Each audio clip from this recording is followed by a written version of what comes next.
Hi guys! So this is my own version of Spalabok, but unfortunately I used fettuccine pasta for this recipe because it's the only thing that is available in the pantry. Now I'm currently assembling already the palabok, so I'm topping it with your smoked fish or your tinapa. And then we also have your crushed chicharon. I'm also adding in boiled egg and spring onions. For the sauce, it's your typical thick, rich, and very Asian palabok sauce. Yum!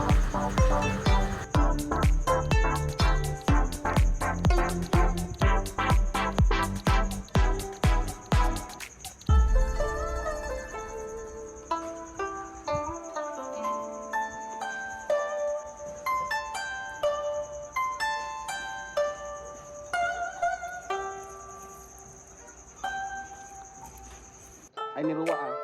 Ay, pinamaniruwa ka niyan. Pagmamanila mo kamay. Ang tinipulo na yan. Di ba ang maniruwa? Magkakata.